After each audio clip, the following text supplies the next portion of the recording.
Hello icon India followers, మీరు త్వరలో రాయనున్నటువంటి RRB, NTPC, group D ఎగ్జామ్స్కి సంబంధించి కరెంట్ అఫైర్స్ అలాగే జీకే అనేది చాలా ఇంపార్టెంట్ రోల్ని ప్లే చేయబోతూ ఉంది. సో మీ అందరికీ కూడా ఇది తెలుసు. అయితే ఇప్పుడు త్వరలో జరగనున్నటువంటి ఎగ్జామ్స్కి సంబంధించి ఎప్పటి నుంచో ఉన్నటువంటి కరెంట్ అఫైర్స్ని చదువుకోవడం ఎలా అని మీరు కొంత ఆందోళన చెందుతూ ఉండవచ్చు. సో అలాంటిది వదిలేయండి. ఎందుకు అని అంటే కరెంట్ అఫైర్స్ని చాలా క్లారిటీగా ఐకాన్ ఇండియా ఈ షార్ట్ టైంలో ఏం చదవాలి, ఎలా చదువుకోవాలి, ఎస్పెషల్లీ రైల్వే రిలేటెడ్గా ఉన్నటువంటి అప్డేట్స్ని తెలుసుకుని గుర్తుంచుకొని ఎగ్జామ్లో ఎలా అప్లై చేయాలి అనేది మీకు అందించబోతుంది ఉచితంగా. సో ఇప్పుడు మీరు రాయనున్నటువంటి ఆర్ఆర్బి కానీ, ఎన్టీపీసీ కానీ, గ్రూప్ డిలో ఎక్కువ క్వశ్చన్స్ కరెంట్ రిలేటెడ్ క్వశ్చన్స్ అనేవి వస్తాయి. అంటే ఇటీవల రైల్వే రంగంలో జరిగినటువంటి రిఫార్మ్స్ కానీ, అంటే సంస్కరణలు కానీ, రైల్వేలో జరిగినటువంటి డెవలప్మెంట్ కానీ, జరుగుతున్నటువంటి డెవలప్మెంట్ కానీ, రైల్వేలో జరిగినటువంటి అగ్రిమెంట్స్, ఒప్పందాలు కానీ, రైల్వేకి సంబంధించినటువంటి ఇతర అంశాలపైన ఎగ్జామ్స్లో క్వశ్చన్స్ అనేవి ఉంటాయి. సో వీటినన్నింటినీ కూడా మనం నేర్చుకోవాలి. ప్రతి అంశాన్ని నేర్చుకోవడమే కాదు, గుర్తుంచుకోవాలి అని అంటున్నాం. దీన్ని ఎగ్జామ్లో మనం కరెక్ట్గా ఆన్సర్ చేస్తేనే మీరు రాయబోయేటువంటి ఎగ్జామ్లో ఉద్యోగం సాధించడానికి అవకాశం అనేది చాలా స్పష్టంగా ఉంటుంది. సో ఇలా కరెంట్ అఫైర్స్ అనేది వాస్ట్ ఉంది, దీన్ని ఎలా చదవాలి, ఇప్పుడు వదిలేద్దాం, వేరే సబ్జెక్ట్ మీద ఫోకస్ చేద్దామని కాకుండా కరెంట్ అఫైర్స్ని కూడా చాలా పర్టికులర్గా ఏదైతే రైల్వేకి సంబంధించినటువంటి రిలేటెడ్ సబ్జెక్ట్స్ ఉన్నాయో, రిలేటెడ్ ఇష్యూస్ ఉన్నాయో వాటిని నేర్చుకోవడం ద్వారా చాలా సులువుగా మీరు జాబ్ అనేది సాధించవచ్చు. సో దీనికి సంబంధించి ఇప్పుడు ఐకాన్ ఇండియా మీకు రైల్వే రంగంలో ఇటీవల జరిగినటువంటి అన్ని డెవలప్మెంట్స్ని అందించబోతూ ఉంది. సో ఆర్ఆర్బికి కానీ, ఎన్టీపీసీకి కానీ, గ్రూప్ డికి కానీ వీటన్నింటికి కూడా యూజ్ అయ్యేలా మీకు కరెంట్ అఫైర్స్ని అందిస్తాము అని చెప్పేసి చెప్తా ఉన్నాం. సో ఈ కరెంట్ అఫైర్స్కి సంబంధించి ఇప్పుడు మీరు ఏంటి అని అంటే మనం నేర్చుకునేటువంటి ప్రతి పాయింట్ని కూడా ఒక నోట్స్ లాగా రెడీ చేసుకోండి. ఎందుకు అని అంటే ఇప్పుడు మనం చెప్పుకోబోయేటువంటి అంశాలన్నీ కూడా ఇటీవల జరిగినటువంటి లేటెస్ట్ అప్డేట్స్. సో ఈ అప్డేట్స్ని కనుక మనం తెలుసుకోగలిగితే చాలా సులువుగా ఆన్సర్ అనేది ఎగ్జామ్లో చేయడానికి ఉంటుంది. సో ఫర్ ఎగ్జాంపుల్ మిమ్మల్ని ఇప్పుడు జరగబోయేటువంటి ఎగ్జామ్లో రియల్ మ్యాంగోకి సంబంధించినటువంటి సాఫ్ట్వేర్ మీద క్వశ్చన్స్ అడగవచ్చు. ఏమంటున్నాం? రియల్ మ్యాంగో సాఫ్ట్వేర్ అని అంటున్నాం. సో ఆర్ఆర్బి అలాగే ఎన్టీపీసీ దీంతో పాటు గ్రూప్ డి అని అంటున్నాం. సో ఇలా ఈ గ్రూప్ డికి సంబంధించి ఎటువంటి కరెంట్ అఫైర్స్ని మనం చెప్పుకోబోతున్నాము అని అంటున్నాం. ఫర్ ఎగ్జాంపుల్ మిమ్మల్ని ఎగ్జామ్లో ఒక క్వశ్చన్ అడగవచ్చు. ఇటీవల రియల్ మ్యాంగో సాఫ్ట్వేర్కి సంబంధించి ఎవరిని, ఎన్ని రాష్ట్రాలలో ఎవరు అరెస్ట్ చేశారు అని చెప్పేసి ఏమంటున్నాం? రియల్ మ్యాంగో సాఫ్ట్వేర్ అని అంటున్నాం. ఏమంటున్నాం? రియల్ మ్యాంగో సాఫ్ట్వేర్ అని అంటున్నాం. సో మరి ఏంటి ఈ రియల్ మ్యాంగో సాఫ్ట్వేర్ అని అంటే మనం తెలుసుకోవాలి. ఇది రైల్వే రిలేటెడ్గా ఉన్నటువంటి అంశం. దేనికి సంబంధించినటువంటి అంశం అని అంటున్నాం? రైల్వే రంగానికి రిలేటెడ్గా ఉన్నటువంటి అంశం అని చెప్పేసి చెప్తా ఉన్నాం. మరి ఏంటి రియల్ మ్యాంగో సాఫ్ట్వేర్ అనేది తెలుసుకోవాలి. అలాగే ఇటీవల రియల్ మ్యాంగో సాఫ్ట్వేర్కి సంబంధించి ఎన్ని రాష్ట్రాలలో ఎవరు అరెస్ట్ చేశారు అనేది కూడా తెలుసుకోవాలి. ఇప్పుడు మనం రియల్ మ్యాంగో సాఫ్ట్వేర్ ఏంటి అనేది తెలుసుకుందాం. ఇది అంతా కూడా మీరు రాయబోయేటువంటి ఆర్ఆర్బి, ఎన్టీపీసీ, గ్రూప్ డికి సంబంధించినటువంటి రిలేటెడ్ కరెంట్ అఫైర్స్. ఓకేనా? సో రియల్ మ్యాంగో సాఫ్ట్వేర్ ద్వారా ఎక్కడ ఎవరిని అరెస్ట్ చేశారు అని అంటే 4 రాష్ట్రాలలో. ఏ రాష్ట్రం అని అంటే గుజరాత్, అలాగే బీహార్, పశ్చిమ బెంగాల్, దీంతో పాటు అస్సాం. ఈ రాష్ట్రాలలో మొత్తం 50 మందిని అరెస్ట్ చేయడం జరిగింది. ఎంతమందిని అని అంటున్నాం? 50 మెంబర్స్ని అరెస్ట్ చేశారు అని అంటున్నాం. ఎవరు అరెస్ట్ చేశారు మరి వీరిని అని అంటే ఎవరు అని అంటే ఆర్పిఎఫ్ అంటే ఏంటి? రైల్వే ప్రొటెక్షన్ ఫోర్స్కి సంబంధించినటువంటి వారు పోలీసులు అరెస్ట్ చేయడం జరిగింది అని అంటున్నాం. 50 మందిని మరి ఊరికే అరెస్ట్ చేశారా అని అంటే లేదు, వీరు ఏదైతే ఈ రియల్ మ్యాంగో సాఫ్ట్వేర్ ఉందో దీనిని యూజ్ చేస్తూ అక్రమానికి చట్ట వ్యతిరేకమైనటువంటి చర్యలకి పాల్పడుతూ ఉన్నారు. సో మరి ఏంటి వీరు చట్ట వ్యతిరేకంగా పాల్పడినటువంటి చర్యలు వీటికి సంబంధించి అని అంటే, ఏదైతే మనం తత్కాల్ టికెట్స్ అని అంటాం, ఏంటి తత్కాల్ టికెట్స్ అని చెప్పేసి అంటాం. ఈ తత్కాల్ టికెట్స్కి సంబంధించి మనం ఎక్కడి నుంచి, ఏ వెబ్సైట్ నుంచి రైల్వేకి సంబంధించినటువంటి టికెట్లని బుక్ చేస్తాము అని అంటే IRCTC అని చెప్పేసి అంటాం. ఈ వెబ్సైట్ నుంచి మనం టికెట్స్ని బుక్ చేసుకోవడానికి అవకాశం ఉంటుంది. దేనికి సంబంధించి? రైల్వేస్కి సంబంధించి. మరి ఇది Indian Railways catering and tourism corporation. ఏమంటున్నాం? Indian Railways catering and tourism corporation అని చెప్పేసి పిలుస్తున్నదే IRCTC అని చెప్పేసి గుర్తుంచుకోండి.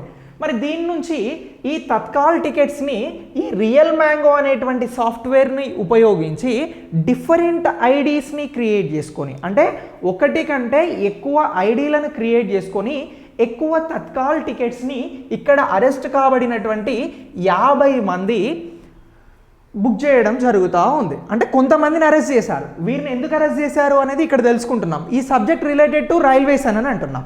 సో ఇలా ఈ 50 మంది అనేవారు ఈ రియల్ మ్యాంగో సాఫ్ట్వేర్ అనే దాని ద్వారా ఈ IRCTCకి సంబంధించి తత్కాల్ టికెట్స్ని బుక్ చేయడానికి ఎక్కువ ఐడీస్ని క్రియేట్ చేసుకొని చట్ట వ్యతిరేకంగా ఈ టికెట్స్ని బుక్ చేస్తూ ఏదైతే దానికి అయ్యేటువంటి టికెట్కి చేసేటువంటి ఛార్జ్ ఉంటుందో అంతకంటే ఎక్కువ ధరకి టికెట్లను అమ్ముతా ఉన్నారు ప్రయాణికులకి. సో ఈ ఇన్ఫర్మేషన్ వచ్చే ఈ RPF పోలీసులు ఈ 4 రాష్ట్రాలలో ఈ 50 మందిని అరెస్ట్ చేయడం జరిగింది ఇటీవల. మ్యాంగో సాఫ్ట్వేర్ అనేటువంటిది, రియల్ మ్యాంగో సాఫ్ట్వేర్ అనేది దేనికి సంబంధించింది అని అంటే ఈ తత్కాల్ టికెట్లని బుక్ చేయడం కోసం ఈ IRCTC ద్వారా ఉపయోగించుతున్నటువంటి రియల్ మ్యాంగో సాఫ్ట్వేర్ అని చెప్పేసి గుర్తుంచుకోవాలి. మరి సాఫ్ట్వేర్ డెవలపర్స్ మాత్రమే తయారు చేయగలిగేటువంటి ఈ సాఫ్ట్వేర్ ఈ టికెట్ బుక్ చేసేటువంటి ఏజెంట్లకి ఎలా వచ్చింది? ఈ అరెస్ట్ అయినటువంటి వారందరూ కూడా టికెట్ బుకింగ్ ఏజెంట్స్.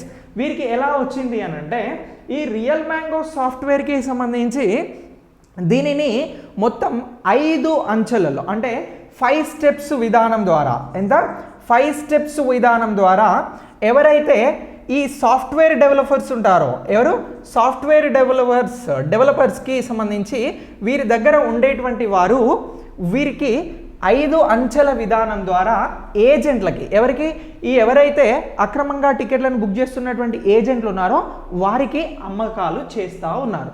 సార్ మరి ఇక్కడ సాఫ్ట్వేర్ అమ్మినటువంటి వారు, సాఫ్ట్వేర్ కొన్నటువంటి ఏజెంట్లు అరెస్ట్ అయ్యారు అని అంటున్నాం. మరి సాఫ్ట్వేర్ అమ్మినటువంటి వారు కూడా అక్రమానికి పాల్పడ్డట్టే కదా, వారిని అరెస్ట్ చేయాలి కదా అని చెప్పి మీకు డౌట్ రావాలి. మరి ఇక్కడ సాఫ్ట్వేర్ డెవలపర్స్కి సంబంధించి 5 అంచెల విధానం ద్వారా మధ్యలో ఉండేటువంటి బ్రోకర్స్ దీనిని అమ్ముతా ఉన్నారు ఏజెంట్లకి. మరి వారినైనా అరెస్ట్ చేయాలి కదా అని అంటే వారిని అరెస్ట్ చేయడానికి అవకాశం లేదు.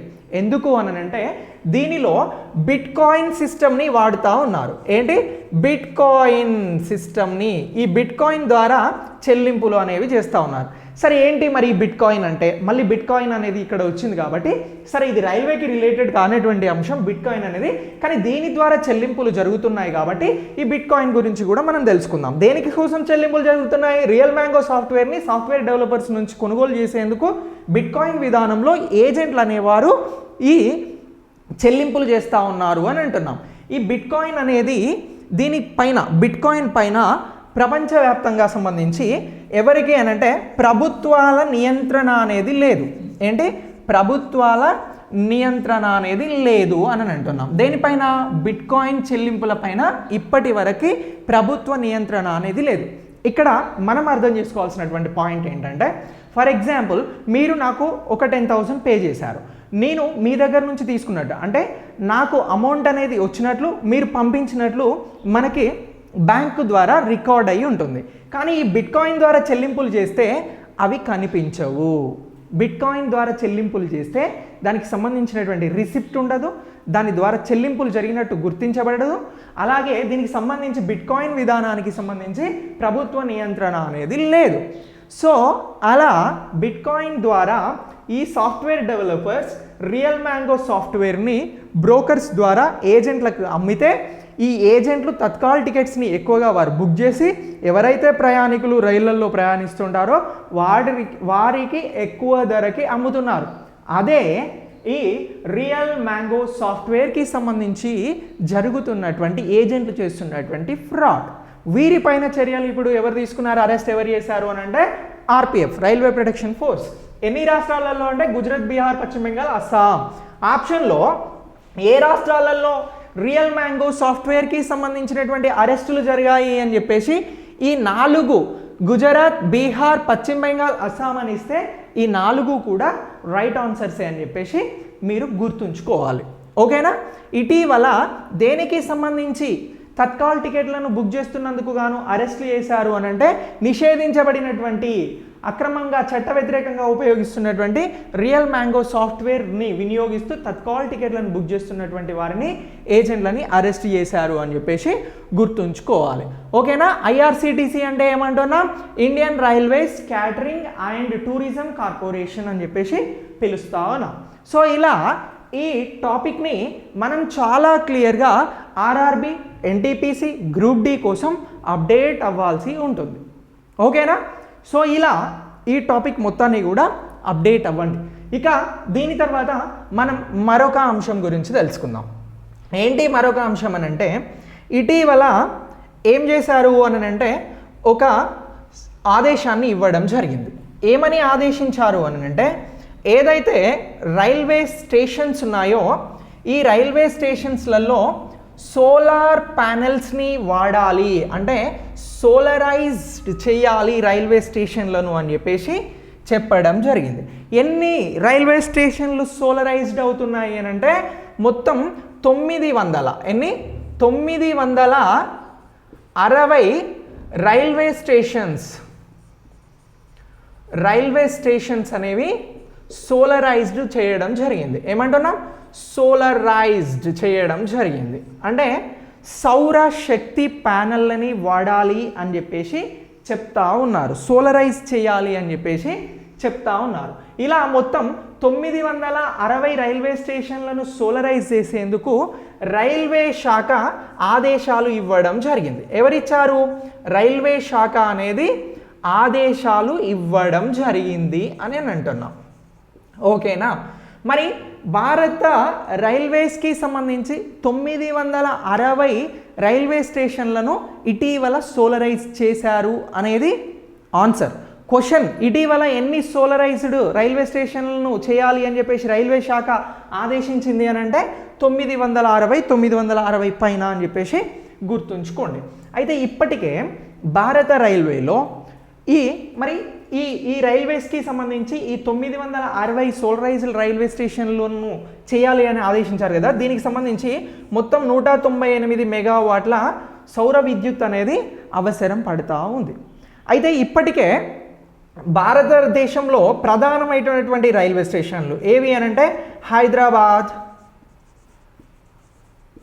సికింద్రాబాద్, అలాగే ఢిల్లీ, న్యూఢిల్లీ అంటే కొత్త ఢిల్లీ, అలాగే పాత ఢిల్లీ. ఈ 2 న్యూఢిల్లీలో అలాగే పాత ఢిల్లీలో, జైపూర్, పూణే, గౌహతి, ఇలా పలు రైల్వే స్టేషన్లు ఇప్పటికే సోలరైజ్డ్ చేయడం జరిగింది. అంటే ఆల్రెడీ సౌర విద్యుత్ని వాడుకుంటా ఉన్నాయి. ఇలా భారతదేశంలో ఇప్పటికే ఉన్నటువంటి పలు పేరుగాంచినటువంటి రైల్వే స్టేషన్లు ఇప్పుడేమంటున్నారు, కొత్తగా మరొక 960 రైల్వే స్టేషన్లని సోలరైజ్డ్ చేయాలి అని చెప్పేసి చెప్తా ఉన్నారు. మరి ఎందుకు ఈ సోలరైజ్డ్ చేయాలి అని చెప్తున్నారు రైల్వేస్ని అని అంటే, రైల్వేస్కి సంబంధించి మొత్తం ఏదైతే రైల్వేలో ఉండేటువంటి ప్రతి విభాగంలో రైళ్లు నడిచేందుకు కానీ, రైల్వే స్టేషన్లలో కానీ, ఇతర అవసరాలకి కానీ కార్బన్ ఉద్గారాలను తగ్గించేందుకు, అంటే ఏదైతే కార్బన్ ఉద్గారాలు ఉంటాయో వాటిని తగ్గించేందుకు, సోలార్ పవర్ని పూర్తిగా వినియోగించుకునేందుకు ఈ రైల్వే స్టేషన్లను సోలరైజ్ చేయాలి అని చెప్పేసి టార్గెట్ తీసుకోవడం జరిగింది. దీనిలో భాగంగా 960 రైల్వే స్టేషన్లను సోలరైజ్ చేస్తూ ఉన్నారు. సో దీనికి సంబంధించి ఏం జరుగుతుంది, ఇంకా దీనికి సంబంధించినటువంటి అప్డేట్ ఏముంది అని అంటే మొత్తం ఎంత అవసరం ఉంది ఇప్పటికీ దీనికి సంబంధించి రైల్వేస్కి సంబంధించి మొత్తం కార్బన్ ఉద్గారాలను తగ్గించాలి, సోలార్ పవర్ మొత్తం ఎంత అవసరం ఉంది అని అంటే మొత్తం 30 బిలియన్ యూనిట్ల ఎంత 30 బిలియన్ యూనిట్ల సౌర విద్యుత్ అనేది అంటే విద్యుత్ అనేది అవసరం, అది సోలార్ ద్వారా పొందాలి అని చెప్పేసి టార్గెట్ ఉంది. అయితే ఈ రైల్వేస్కి సంబంధించి ఇటీవల ప్రపంచంలోనే మొట్టమొదటిసారి రైల్వే సోలార్ ప్లాంట్ని ఎక్కడ ఏర్పాటు చేశారు, దాని ద్వారా రైలుని ఎవరు నడిపిస్తూ ఉన్నారు అని అంటే భారత రైల్వే ఇటీవల ఎక్కడ అనంటే మధ్యప్రదేశ్లో ఏం చేసింది, బినా అనే ప్రాంతంలో సోలార్ ప్లాంట్ను ఏర్పాటు చేసింది. ఇది చాలా పెద్ద ప్లాంట్, అంటే 1.7 మెగావాట్స్ విద్యుత్ అనేది దీని నుంచి ఉత్పత్తి కావడం జరుగుతూ ఉంది. దేని ద్వారా, బినాకి సంబంధించినటువంటి సోలార్ ప్లాంట్ ద్వారా. దీనిని ఎవరు నిర్మించారు అని అంటున్నాం, భారత రైల్వే చేపట్టినటువంటి ప్రాజెక్టు. ఇదెవరు, భారత రైల్వే చేపట్టినటువంటి ప్రాజెక్ట్ అని అంటున్నాం సోలార్ పవర్కి సంబంధించి. దీని ద్వారా ఏం చేయబోతున్నారు, ఈ పవర్ ద్వారా అంటే ఈ సోలార్ పవర్ ద్వారా రైళ్లను నడిపించబోతున్నారు. ప్రపంచంలో మొట్టమొదటిసారి సోలార్ సిస్టమ్ ద్వారా ఉత్పత్తి అవుతున్నటువంటి విద్యుత్ ద్వారా రైళ్లను నడిపిస్తున్నది ఎవరు అని అంటే భారత రైల్వే. సో మొట్టమొదటిసారి భారతదేశంలో ప్రపంచవ్యాప్తంగా ఈ సోలార్ పవర్ ప్లాంట్ని ఎవరు ఏర్పాటు చేశారు అని అంటే భారత రైల్వే ఏర్పాటు చేసింది. ప్రపంచంలో మొట్టమొదటిసారి ఈ సోలార్ పవర్ ద్వారా రైళ్లను నడిపిస్తున్నది కూడా భారతే. ఓకేనా, ఇది ఎక్కడ ఉంది అని అంటే మధ్యప్రదేశ్ బినాలో ఉంది అని చెప్పేసి గుర్తుంచుకోవాలి. సో ఇలా ఇది సంవత్సరానికి ఎన్ని యూనిట్ల విద్యుత్ని ఉత్పత్తి చేస్తుంది అని అంటే 25 లక్షల యూనిట్లు ఓకేనా, యూనిట్ల విద్యుత్ని ఈ బినా అనేటువంటి సోలార్ పవర్ ప్లాంట్ అనేది ఉత్పత్తి చేయడం జరుగుతూ ఉంది. ఎంత, 25 లక్షల యూనిట్ల విద్యుత్ని ఉత్పత్తి చేస్తుంది ఈ సోలార్ పవర్ ప్లాంట్ ద్వారా. సో దీని కెపాసిటీ ఎంత అంటున్నాం, 1.7 మెగావాట్స్ అని అంటున్నాం. దీని ద్వారా ఏం చేస్తున్నారు, భారత రైల్వేను నడిపించడం జరుగుతూ ఉంది, రైళ్లను నడిపించడం జరుగుతూ ఉంది మధ్యప్రదేశ్లో.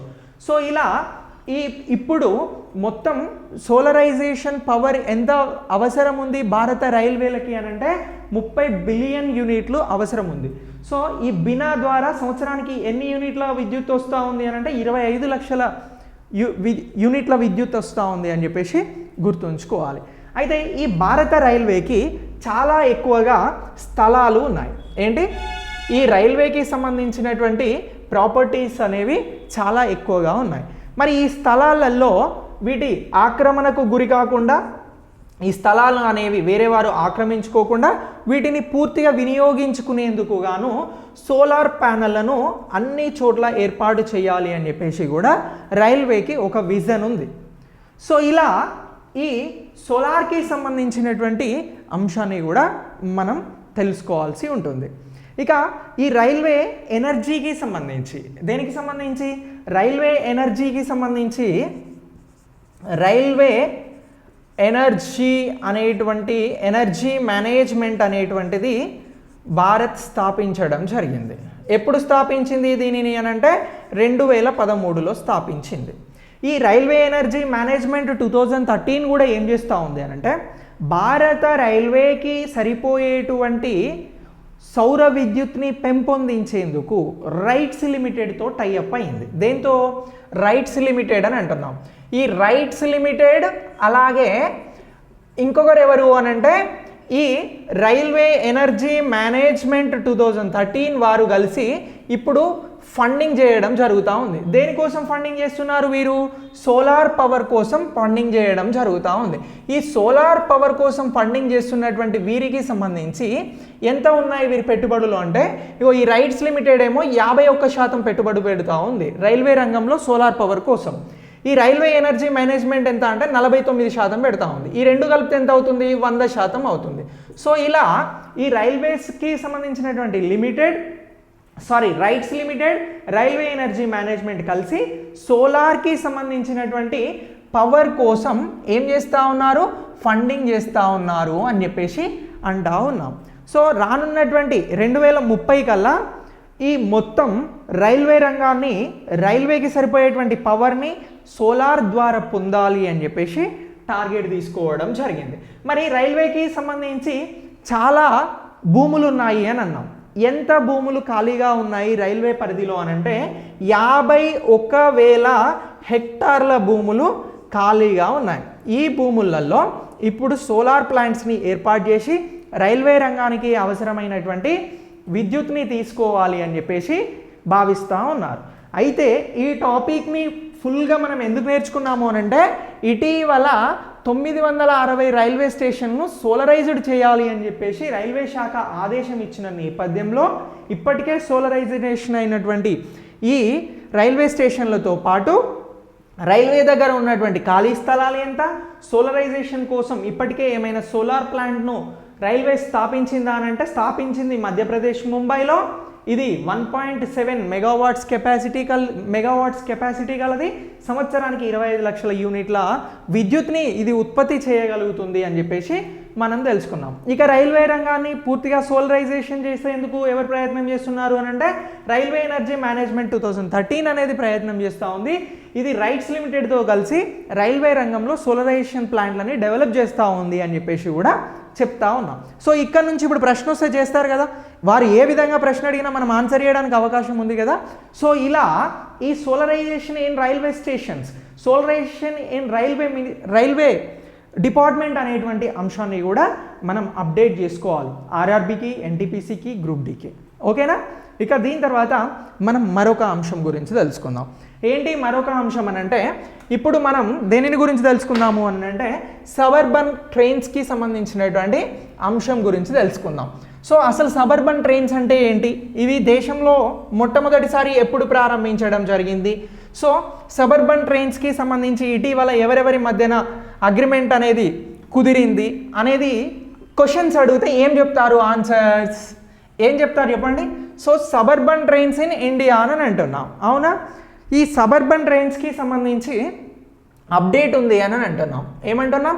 Suburban trains rails.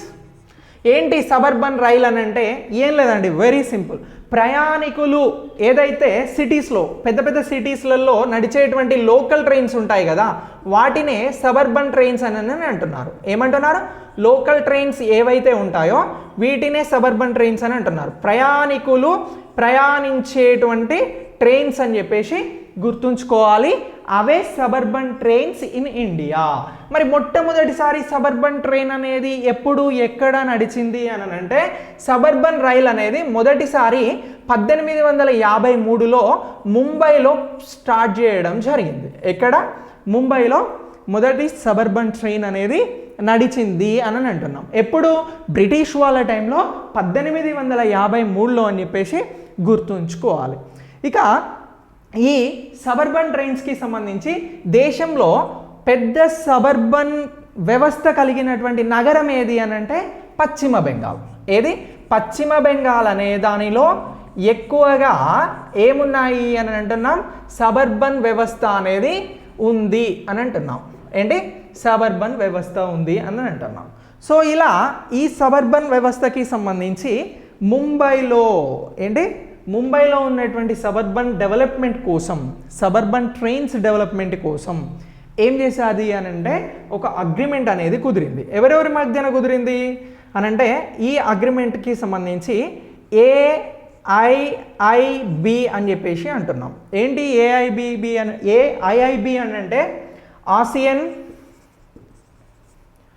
Infrastructure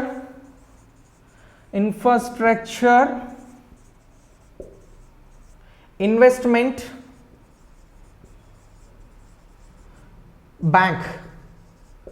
so ఈ ఆసియన్ ఇన్ఫ్రాస్ట్రక్చర్ ఇన్వెస్ట్మెంట్ బ్యాంక్ ఏదైతే ఉందో ఈ బ్యాంక్ ఏం చేసింది అని అంటే ముంబైలో ఉన్నటువంటి సబర్బన్ ట్రైన్స్ డెవలప్మెంట్ కోసం 500 మిలియన్లు, ఎంత, $500 మిలియన్ ఏంటి, $500 మిలియన్ ఫండింగ్ ఇచ్చేందుకు, అంటే దీనికి సంబంధించి ఈ సబర్బన్ రైళ్ల అభివృద్ధి కోసం, ముంబైలో సబర్బన్ రైళ్ల అభివృద్ధి కోసం ఫండింగ్ చేసేందుకు ఈ ఆసియన్ ఇన్ఫ్రాస్ట్రక్చర్ ఇన్వెస్ట్మెంట్ బ్యాంక్ అనేది ఇంట్రెస్ట్ చూపెట్టింది అని అంటున్నాం. మరి ఎంత ఫండింగ్ చేస్తూ ఉంది అని అంటే దీనికి సంబంధించి $500 మిలియన్ ఫండింగ్ చేస్తాము అని చెప్పింది.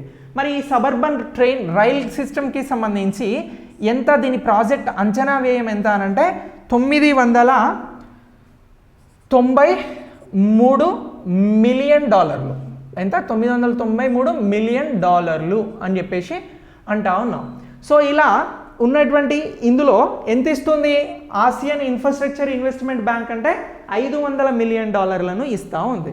ఇంకా మిగతా అమౌంట్ ఎవరెవరు పెడతా ఉన్నారు అని అంటే దీనికి సంబంధించి ఒక ఎంత అనంటే $183 ఏమో ఇండియన్ రైల్వేస్ ఇస్తూ ఉంది. ఎవరు ఇస్తూ ఉన్నారు, ఇండియన్ రైల్వేస్ ఇస్తూ ఉంది, ఓకేనా. ఇక మరొక $310 ఎవరు ఇస్తూ ఉన్నారు అని అంటే మహారాష్ట్ర ప్రభుత్వం ఇవ్వడం జరుగుతూ ఉంది. ఎవరు, మహారాష్ట్ర ప్రభుత్వం. Asian infrastructure investment bank Mumbai suburban రైల్వేకి ఎన్ని మిలియన్ డాలర్లు ఇచ్చేందుకు ఒప్పందం కుదుర్చుకుంది అని ఎగ్జామ్లో ప్రశ్న ఉంటే మనం చెప్పాల్సింది $500 మిలియన్. ఓకేనా. ప్రశ్న ఇట్లా కూడా అడగవచ్చు, ఏదైతే ముంబై సబర్బన్ రైల్వేస్కి సంబంధించినటువంటి డెవలప్మెంట్ కోసం ఏ బ్యాంక్ ఇన్వెస్ట్మెంట్ చేయడానికి ముందుకొచ్చింది, ఇన్వెస్ట్మెంట్ ఇవ్వడానికి ముందుకొచ్చింది అని చెప్పేసి అడగవచ్చు. అప్పుడు మన ఆన్సర్ ఏముండాలి, ఆసియన్ ఇన్ఫ్రాస్ట్రక్చర్ ఇన్వెస్ట్మెంట్ బ్యాంక్ అనేది ఉండాలి, ఓకేనా. సో ఇలా ఈ సబర్బన్ ట్రైన్స్కి సంబంధించినటువంటి అంశం గురించి గుర్తుంచుకోవాలి. ఇక సబర్బన్ రైల్ అనేది మొట్టమొదట ఎక్కడ ప్రారంభమైంది అని అంటే జీకే పాయింట్ ఆఫ్ వ్యూలో 1853 ముంబైలో ప్రారంభమైంది అని గుర్తుంచుకోవాలి. భారతదేశంలోనే అతిపెద్ద సబర్బన్ రైల్వే నెట్వర్క్ కలిగినటువంటి నగరం ఏది అని అంటే పశ్చిమ బెంగాల్ అని గుర్తుంచుకోవాలి. సో ఇలా ఈ సబర్బన్కి సంబంధించినటువంటి ప్రాజెక్ట్కి భారత్కు అలాగే ఆసియన్ ఇన్ఫ్రాస్ట్రక్చర్ ఇన్వెస్ట్మెంట్ బ్యాంక్కి కుదిరినటువంటి ఒప్పందం గురించి కూడా మనం చాలా పర్టికులర్గా గుర్తుంచుకోవాలి. ఇది ఇటీవల కుదిరినటువంటి ఒప్పందం, భారత్కి సంబంధించి ఈ ఆసియన్ ఇన్ఫ్రాస్ట్రక్చర్ ఇన్వెస్ట్మెంట్ బ్యాంక్కి సంబంధించి కుదిరినటువంటి ఒప్పందం అని అంటున్నాం. సో ఈ బ్యాంక్ అనేది ఏ దేశం కేంద్రంగా పనిచేస్తూ ఉంది అని అంటే చైనా దేశం కేంద్రంగా పనిచేస్తూ ఉంది. మరి భారత్లో మొత్తం దీనికి ఇంకా అప్డేటింగ్ చెప్తున్నాను, ఈ ఏఐఐబి ఎన్ని ప్రాజెక్టులకి ఇప్పటి వరకు ఆమోదం తెలిపి ఇన్వెస్ట్మెంట్ చేయబోతుంది అని అంటే 17 ప్రాజెక్టులకి ఆమోదం తెలిపి ఇన్వెస్ట్మెంట్ చేయబోతుంది. ఎంత ఇన్వెస్ట్మెంట్ చేస్తూ ఉంది అని అంటే $4.3 బిలియన్ అని చెప్పేసి గుర్తుంచుకోవాలి. ఇది ఇప్పటి వరకు ఆసియన్ ఇన్ఫ్రాస్ట్రక్చర్ ఇన్వెస్ట్మెంట్ బ్యాంక్కి సంబంధించి ఉన్నటువంటి అప్డేట్ అని చెప్పేసి గుర్తుంచుకోవాలి. సో ఇలా ఈ సబర్బన్ అనేటువంటి టాపిక్ని కూడా ఇంపార్టెంట్గా గుర్తుంచుకోండి. సబర్బన్ అంటే ఏమంటున్నాం, ఏదైతే పెద్ద పెద్ద సిటీలలో లోకల్ ట్రైన్స్లలో ప్రయాణించేటువంటి ప్రయాణికులు ఉంటారో వారికి సంబంధించిందే సబర్బన్ ట్రైన్స్ అని అంటున్నాం. అక్కడ ఏం కన్ఫ్యూజ్ అవ్వద్దు. ఇక దెన్ ఈ సబర్బన్ రైల్వేస్ ద్వారా ఎంతమంది ప్రయాణికులు ఈ ముంబైలో ప్రయాణం చేస్తూ ఉన్నారు అని అంటే మొత్తం దీనికి సంబంధించి 76% మంది సబర్బన్ రైల్స్ ద్వారా ప్రయాణం చేస్తూ ఉన్నారు ముంబై నగరంలో, ఓకేనా. సో మరి ఇలా ప్రయాణం చేసేటువంటి ఈ ప్రయాణికుల సంఖ్య అనేది ఎంత 2030 వరకు ఎంత పెరిగే అవకాశం ఉంది అని అంటున్నారు అని అంటే సుమారుగా 30, అంటే యావరేజ్గా చెప్తున్నాం 30 మిలియన్ల మంది పెరిగేటువంటి అవకాశం ఉంది అని చెప్పేసి కూడా అంటా ఉన్నాం. 1 million equal to 1 crore. So ఇలా 30 మిలియన్లు అంటే 30 కోట్ల మంది 2030 వరకు ప్రయాణం చేయవచ్చు అని చెప్పేసి కూడా తాజా క్యాలిక్యులేషన్స్ అనేవి చెప్తా ఉన్నాయి. సో ఇలా ఈ అంశాన్ని కూడా మనం 1 మిలియన్ ఈక్వల్ టు ఏం చెప్పినాం, 1 million equal to 10 lakhs. So అంటే 3 కోట్ల మంది, నాట్ 30 crores, 3 కోట్ల మంది ప్రయాణం చేయవచ్చు 2030 వరకు అని అంటారు. చిన్న కరెక్షన్, ఏమంటున్నా 1 million equal to 10 lakhs. 10 millions అయితే 1 crore. ఓకేనా, 30 మిలియన్స్ అంటున్నాం కాబట్టి 3 కోట్ల మంది అని చెప్పేసి గుర్తుంచుకోండి. సో ఇలా ఈ సబర్బన్ రైల్స్కి సంబంధించినటువంటి టాపిక్ని కూడా మనం అప్డేట్ చేసుకోవాల్సి ఉంటుంది. సో ఈ సబర్బన్ రైల్స్కి సంబంధించి మరి ఎందుకు ఇంత 500 మిలియన్లు ఆసియన్ ఇన్ఫ్రాస్ట్రక్చర్ ఇన్వెస్ట్మెంట్ బ్యాంక్ అనేది ఫండింగ్ చేయబోతా ఉంది అంటే భారతదేశంలో ఎక్కువ మంది ప్రయాణికులు ప్రయాణిస్తున్నటువంటి సబర్బన్ రైల్వే స్టేషన్ రైల్స్కి సంబంధించి ముంబైలో ఉంది కాబట్టి ముంబైలో ప్రయాణికులు ఇంకా భవిష్యత్తులో పెరగబోతున్నారు కాబట్టి వారికి సంబంధించినటువంటి భద్రత, అలాగే ఈ రైల్స్కి సంబంధించినటువంటి నాణ్యత, ప్రామాణికత వీటినన్నింటినీ పెంచేందుకు ఈ ఫండ్ని ఖర్చు చేయబోతా ఉన్నారు సబర్బన్ ట్రైన్స్కి సంబంధించి. సో ఇందులో మహిళలు ఎంత శాతం మంది దీని ద్వారా, ఈ ప్రాజెక్ట్ ద్వారా, ఈ ఫండింగ్ ద్వారా ఎంత శాతం మందికి భద్రత కల్పించే అవకాశం ఉంది అని అంటే 26% మహిళలకి కూడా భద్రత అనేది కల్పించబడుతుంది అని చెప్పేసి కూడా చెప్తా ఉన్నారు. సో ఇలా ఈ టాపిక్ని కూడా మనం ఆర్ఆర్బి ఎన్టీపీసీ గ్రూప్ డికి అప్డేట్ చేసుకోవాలి కరెంట్ అఫైర్స్ పాయింట్ ఆఫ్ వ్యూలో. ఓకేనా, సో ఇక దీని తర్వాత మనం మరొక అంశం గురించి తెలుసుకుందాం. ఏంటి మరొక అంశం అని అంటే దీని తర్వాత మనం తెలుసుకోవాల్సింది పైర్ బ్రిడ్జ్ గురించి తెలుసుకుందాం. ఏమంటున్నాం? పైర్ బ్రిడ్జ్ అని అంటున్నాం. సో ఈ పీర్ ఆర్ పైర్, దాని పీర్ అని యాక్చువల్ ప్రొనౌన్సియేషన్. సో దాన్ని మీరు ఎలానైనా పిలుచుకోండి. ఏమంటున్నాం? Pier bridge. సో ఏమంటున్నాం? PIER bridge, pier bridge. So ఈ పీర్ బ్రిడ్జ్ అనేది ఇప్పుడు ప్రపంచంలోనే అత్యంత ఎత్తైనటువంటి పీర్ బ్రిడ్జ్ని ఎక్కడ నిర్మిస్తూ ఉన్నారు, ఏ దేశంలో నిర్మిస్తూ ఉన్నారు అనేది ఎగ్జామ్లో 100% క్వశ్చన్ ఉండే అవకాశం ఉంది. ఏ దేశంలో నిర్మిస్తున్నారు ఈ పీర్ బ్రిడ్జ్ని అని అంటే భారతదేశంలోనే నిర్మించడం జరుగుతూ ఉంది. ఏ దేశంలో? భారతదేశంలోనే నిర్మించడం జరుగుతూ ఉంది. సో ఫస్ట్ ఈ పీర్ బ్రిడ్జ్ అనేది ఏంటి అనేది ఒకసారి మీకు దాన్ని ఎక్స్ప్లెయిన్ చేస్తాను. పీర్ బ్రిడ్జ్ అంటే ఏం లేదండి, వెరీ సింపుల్. ఇది ఏదైతే ఒక టవర్ లాగా ఉండేటువంటి నిర్మాణాలు ఉంటాయో, అంటే పొడవైనటువంటి నిర్మాణాలు, ఫర్ ఎగ్జాంపుల్ ఇలా పొడవైనటువంటి నిర్మాణాలు ఏవైతే ఉంటాయో వీటిని లైక్ పిల్లర్స్ అంటాం కదా మనం, ఆ పిల్లర్ లాంటి నిర్మాణమే ఈ పియర్.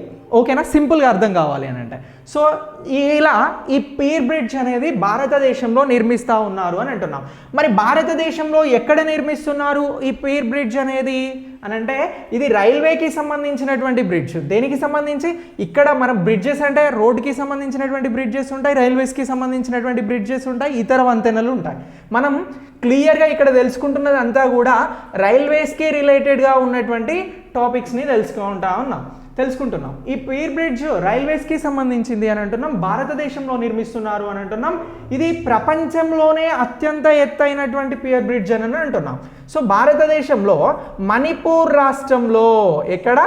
మణిపూర్ రాష్ట్రంలో దీనిని నిర్మించడం జరుగుతూ ఉంది. ఎక్కడ ఉంటుంది మణిపూర్ అనేది? ఈశాన్య రాష్ట్రాలలో ఒక రాష్ట్రమే మణిపూర్. ఓకేనా, మరి ఇక్కడ నిర్మిస్తున్నారు ఈ పీర్ బ్రిడ్జ్ని. సో ఈ బ్రిడ్జ్ పొడవు ఎంత అని అంటే ఈ బ్రిడ్జ్ పొడవు 307 మీటర్లు అని చెప్పేసి గుర్తుంచుకోవాలి. ఎంత? 307 మీటర్లు అని అంటున్నాం.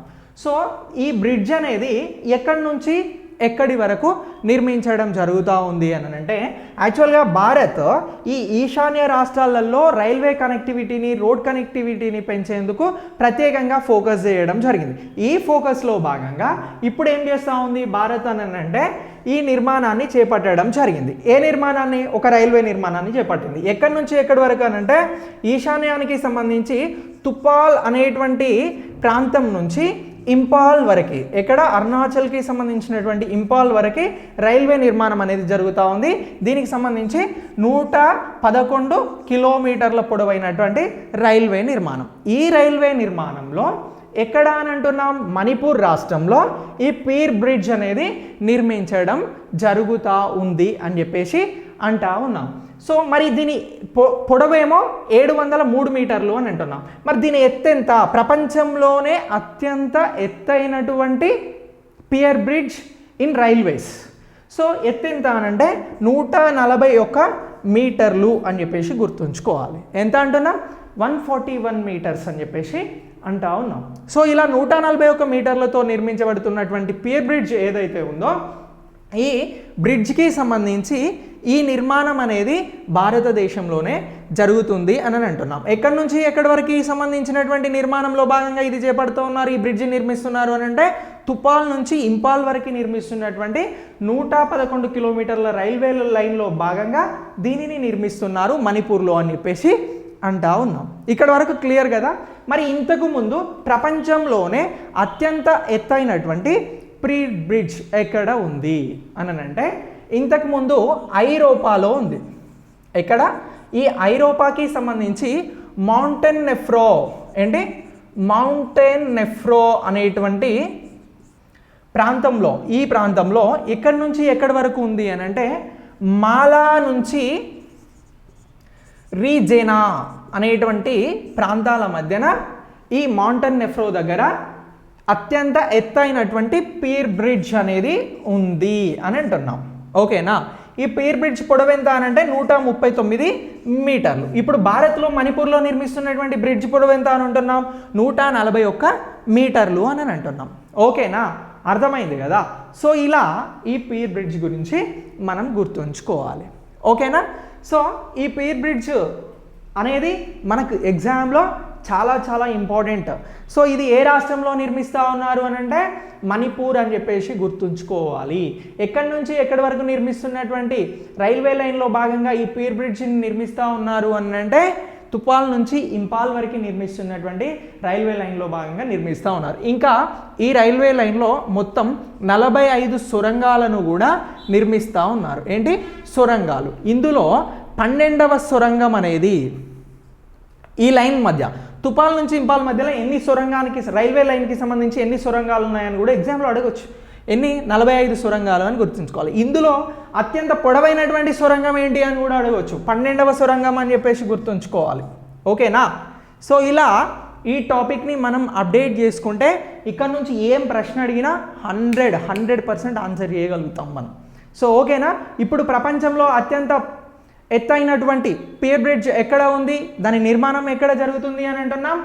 మణిపూర్లో జరుగుతూ ఉంది అని అంటున్నాం. మరి ఎందుకు ఈశాన్య రాష్ట్రంలో ఇంత ఖర్చు పెట్టి రైల్వే లైన్ని నిర్మిస్తూ ఉన్నారు అని అంటే ఈశాన్య రాష్ట్రం అనేది భారతదేశానికి సంబంధించినటువంటి వాణిజ్యాన్ని పెంపొందించుకునేందుకు చాలా చాలా ఇంపార్టెంట్ అని చెప్పేసి సూచిస్తూ ఉన్నారు. సో దీనికోసం లుక్ ఈస్ట్ పాలసీ అని చెప్పేసి, ఏంటి?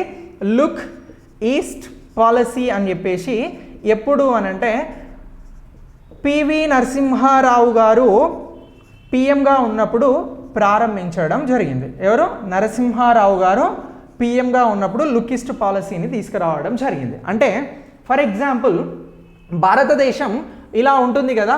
ఈ భారతదేశానికి సంబంధించి ఏమంటున్నారు అని అంటే ఇటు పశ్చిమాసియా దేశాల సైడ్ అంటే ఏదైతే వెస్ట్ ఆసియా కంట్రీస్ ఉంటాయో వీటిపైన కాకుండా లుక్ ఈస్ట్ అంటే తూర్పు దేశాల సైడ్ చూడాలి అని చెప్పేసి చెప్తున్నదే ఈ లుక్ ఈస్ట్ పాలసీ. అయితే దీనిని ఎప్పుడు అనంటే మయన్మార్లో ఒక సమావేశం జరిగింది. మన పక్క దేశం ఏమంటున్నాం? మయన్మార్లో ఒక సమావేశం జరిగినప్పుడు దీనిని ఏమని మార్చారు అనంటే దీనిని అప్గ్రేడ్ చేయడం జరిగింది ఈ పాలసీని. సో ఇలా ఈస్ట్ లుక్ పాలసీ అని చెప్పేసి తీసుకురావడం జరిగింది. సో దీంట్లో ఏంటి అనంటే ఈ లుక్ ఈస్ట్ పాలసీలో ఓన్లీ తూర్పు ఆసియా దేశాలు వస్తాయి. కానీ ఈ ఈస్ట్ లుక్కి సంబంధించినటువంటి దానిలో తూర్పు అలాగే ఆగ్నేయ ఆసియా దేశాలు ఈ అన్నీ కూడా వస్తాయి. సో ఇలా ఈ వాణిజ్యాన్ని పెంపొందించుకునేందుకు ఈశాన్య ప్రాంతంలో కొత్త రైల్వే లైన్లకి సంబంధించి ఇప్పుడు పియర్ బ్రిడ్జ్ అనేది నిర్మిస్తూ ఉన్నారు. 141 మీటర్ల పొడవుతో ఉన్నటువంటి ఈ బ్రిడ్జ్ అనేది ప్రపంచంలోనే ఎత్తైన రైల్వే పియర్ బ్రిడ్జ్ అని చెప్పేసి అంటా ఉన్నాం. పియర్ అని అంటే ఏంటిదంటే పొడవైనటువంటి నిర్మాణాలనే పియర్ అని చెప్పేసి పిలవడం జరుగుతుంది. ఈ టెక్నాలజీని మొట్టమొదట ఏ దేశంలో వాడారు అని అంటే స్వీడన్ దేశంలో వాడారు. ఏ ఇయర్లో అని అంటే 1950లో. ఓకేనా? సో ఇలా ఈ పియర్ కన్స్ట్రక్షన్కి సంబంధించినటువంటి బ్రిడ్జ్ గురించి కూడా మనం గుర్తుంచుకోవాలి. ఓకే? సో ఇక దీని తర్వాత మనం మరొక టాపిక్ గురించి తెలుసుకుందాం. ఏంటి మరొక టాపిక్ అని అంటే ఈ రైల్వేస్కి సంబంధించి ఒక ఏంటి అని అంటే వీక్ జరిగింది. ఏం వీక్ అని అంటున్నాం? శుభ్రతకి సంబంధించి స్వచ్ఛతకి సంబంధించినటువంటి వీక్ అనేది అంటే వారోత్సవం అనేది నిర్వహించడం జరిగింది. దేనికి సంబంధించి అని అంటున్నాం?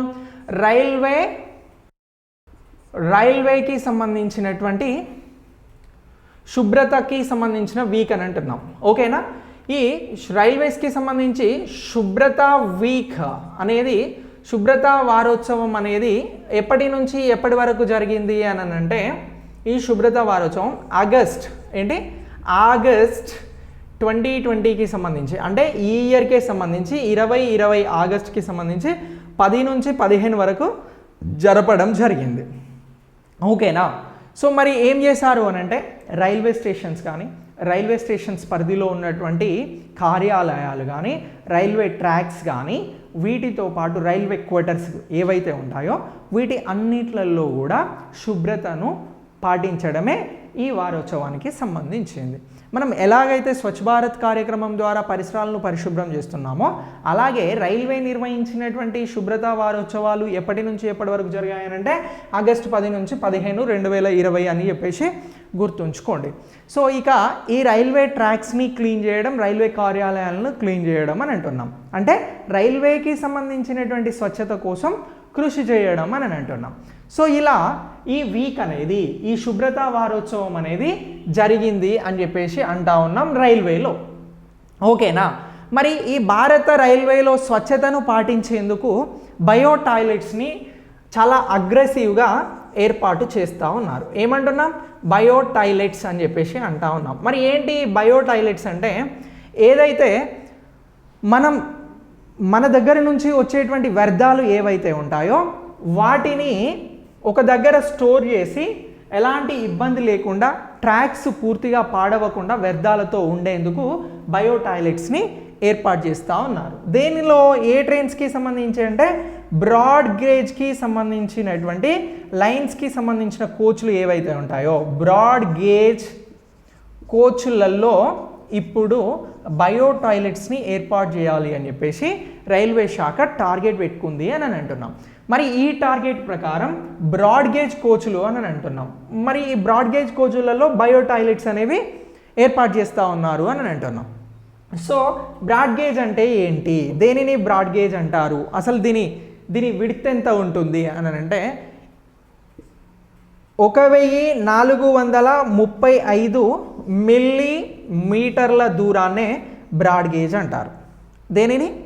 1435 మిల్లీమీటర్ల దూరాన్నే. ఇంకా ఇది ఫీట్లలో చెప్పాల్సి వచ్చినప్పుడు ఎన్ని ఫీట్లు అని అంటే 4 ఫీట్ల 8.5 ఇంచెస్ అని చెప్పేసి గుర్తుంచుకోవాలి.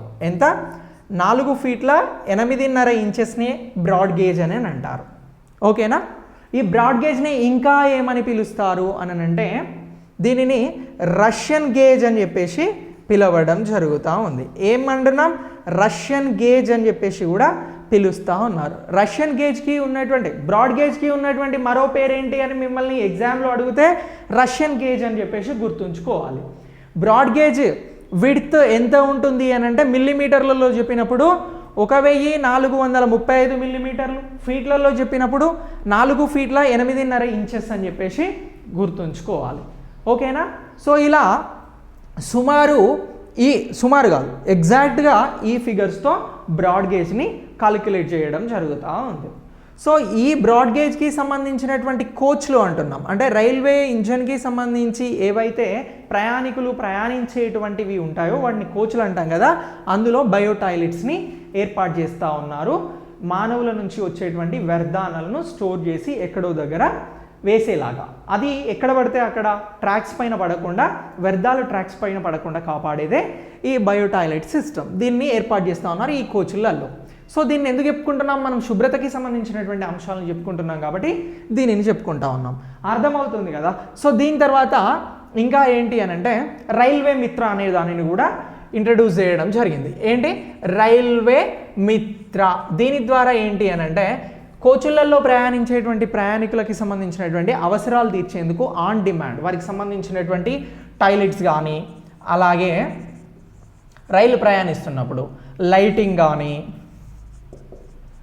ఎయిర్ కండిషనర్ అంటే ఏసీ, లైక్ ఇట్లా రాసుకోండి, ఏసీ ఇలాంటి సేవలన్నింటినీ అందించేందుకు రైల్వే మిత్రను కూడా ప్రారంభించడం జరిగింది. ఇంకా రైల్వే స్టేషన్లలో పే అండ్ యూజ్ అంటే ఏవైతే మరుగుదొడ్లు ఉంటాయో వాటిని పే చేసి యూజ్ చేసే విధానాన్ని కూడా ఈ రైల్వే మిత్ర ద్వారా అందిస్తూ ఉన్నారు. సో దీనికి సంబంధించి కూడా రైల్వే మిత్ర అనేది దేనికి సంబంధించింది అని అంటే ఈ అంశాలను మనం చాలా క్లియర్గా గుర్తుంచుకోవాలి. ఓకేనా? సో ఇలా రైల్వే మిత్ర గురించి, బయో టాయిలెట్స్ గురించి కూడా గుర్తుంచుకోవాలి. ఇక రైల్వేలో మరి స్వచ్ఛతను పాటిస్తున్నారా లేదా? అన్ని రైల్వే స్టేషన్లలో, భారతదేశంలో ఉన్నటువంటి అన్ని రైల్వే స్టేషన్లలో కూడా స్వచ్ఛతను పెంపొందించేందుకు ర్యాంకింగ్స్ని ఇస్తూ ఉన్నారు. 2019 రైల్వే స్వచ్ఛత ర్యాంకింగ్స్ ఎట్లా ఉన్నాయి అని అంటే రైల్వే స్వచ్ఛతకి సంబంధించి మనం గ్రామీణ స్వచ్ఛత, పట్టణ స్వచ్ఛతకి సంబంధించినటువంటి ర్యాంకింగ్స్ని కూడా చూస్తాము. ఇక్కడ రైల్వే ర్యాంకింగ్స్కి సంబంధించి చూస్తూ ఉన్నాం. సో రైల్వే స్టేషన్స్కి సంబంధించి ఏ రైల్వే స్టేషన్ మంచి ర్యాంక్స్ని పొందడం జరిగింది 2019లో అంటే ఫస్ట్ ర్యాంక్ జోధ్పూర్ పొందిందండి. ఎవరు? జోధ్పూర్ పొందింది. రెండవ ర్యాంకు సాధించినటువంటి 2019 స్వచ్ఛత రైల్స్కి సంబంధించినటువంటి రైల్వే స్టేషన్లకి సంబంధించి రెండవ ర్యాంకు సాధించింది ఎవరు అని ఎగ్జామ్లో అడిగితే కన్ఫ్యూజ్ అవ్వద్దు. జైపూర్, జోధ్పూర్ తర్వాత జైపూర్ రెండవ ర్యాంక్ సాధించింది. మూడవ ర్యాంక్ ఎవరు సాధించారు అని అంటే ఏ రైల్వే స్టేషన్ అంటే దుర్గాపూర్. సో ఇలా ఈ రైల్వే స్టేషన్లు అనేవి స్వచ్ఛతను పాటిస్తూ ఉన్నాయి అని చెప్పేసి కూడా బెస్ట్ ర్యాంకింగ్ ఇస్తే జోధ్పూర్కి, జైపూర్కి, దుర్గాపూర్కి వచ్చింది. ఇటీవల 2019 రైల్ స్వచ్ఛతకి సంబంధించి మొదటి స్థానాన్ని పొందినటువంటి, మొదటి ర్యాంకును పొందినటువంటి రైల్వే స్టేషన్ ఏంటంటే జోధ్పూర్, తర్వాత జైపూర్, తర్వాత దుర్గాపూర్. ఓకేనా? సో ఇలా ఈ ర్యాంకింగ్స్ని కూడా గుర్తుంచుకోండి. ఇక్కడ ఏమేమి నేర్చుకున్నాం మనం? శుభ్రతా వారోత్సవాలు అనేవి ఆగస్టు 10 నుంచి 15 వరకు రైల్వే శాఖలో నిర్వహించారు. దీంట్లో భాగంగా బయో టాయిలెట్స్ని ఏర్పాటు చేస్తున్నారు శుభ్రత కోసం. రైల్వేలో మంచి సేవలు, శుభ్రతను అందించేందుకు రైల్వే మిత్రను ఇంట్రడ్యూస్ చేయడం జరిగింది.